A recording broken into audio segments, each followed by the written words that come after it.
Chancellor George Osborne has denied his planned cuts after the general election would be tougher than the austerity of the past few years. Mr Osborne said public service cuts would be balanced by welfare savings and action against tax avoidance. Shadow Chancellor Ed Balls said he would not reverse any of the measures in Wednesday's pretty empty budget. But he said Mr Osborne would be forced to put VAT up and cut NHS services to make his overall sums add up. Lib Dem Treasury Secretary Danny Alexander is announcing new coalition measures to tackle tax evasion and setting out his own party's tax and spending plans for the next 5 years, in the House of Commons. The three men's tour of media outlets came the morning after Mr Osborne used the budget to draw the battle lines for the general election in 7 weeks' time. Mr Balls said it was good that Mr Osborne had announced help for savers in the budget, and he thought the new Help to Buy ISA was an interesting idea, which would not be scrapped if Labour wins power in May. Under the Help to Buy ISA, which comes into effect in the autumn, first-time home buyers putting money aside for a deposit will have their savings topped up by the government, to the tune of £50 for every £200 saved. Deeper cuts. Mr Balls said Labour would also keep the rise in the personal tax allowance, which will go up from £10,600 to £11,000 by 2016-7. What I will reverse is a plan for deeper spending cuts in the next 3 years than the last 5.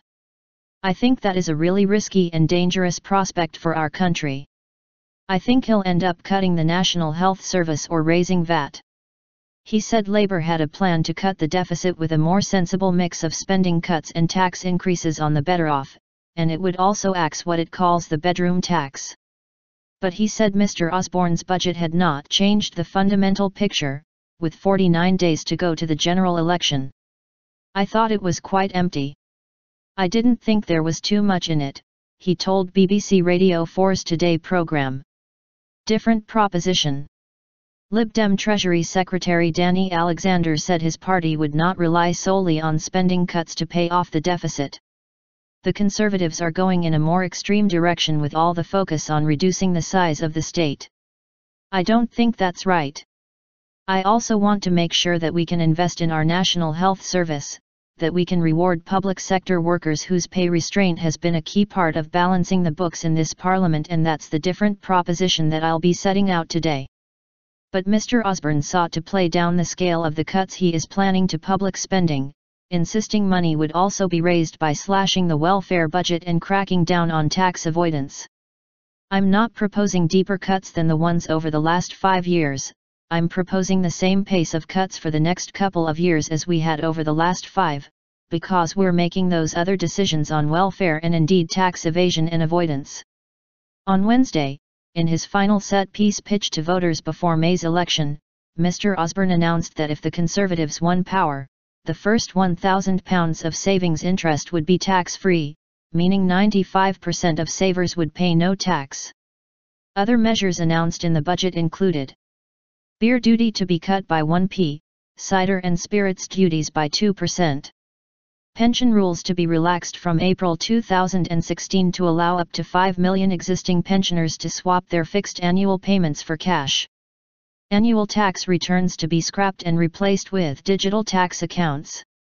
The bank levy to be raised to 0.21% to bring in an additional £900 million a year. £1.3 bn in tax cuts for North Sea oil exploration. Read more, Budget Reaction Live and Budget Key Points at a glance. Mr Osborne hailed slightly better than expected growth figures, which suggest the economy will expand by 2.5% this year, and said the government had met its 2010 target to end this Parliament with Britain's national debt falling as a share of GDP. He said he would use a boost in the public finances caused by lower inflation and welfare payments to pay off some of the national debt and end the squeeze on public spending a year earlier than planned. In 2019-20 spending will grow in line with the growth of the economy, bringing state spending as a share of national income to the same level as in 2000, he said. But despite Mr Osborne relaxing his plans, Shadow Chancellor Ed Balls said the Treasury's own figures showed spending at the lowest level since 1938 in 2018-19.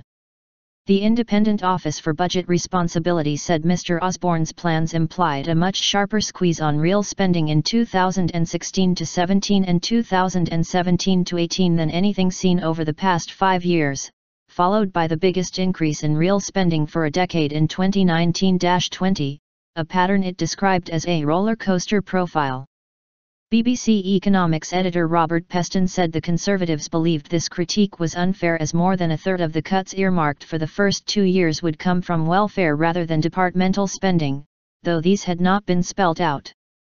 Mr Osborne's sixth budget statement, which came against a backdrop of a strengthening economic recovery, a fresh fall in unemployment and inflation at historic lows, was also criticised by UKIP, the Green Party, the SNP, and Plaid Cymru. But business groups said it would provide stability and consistency.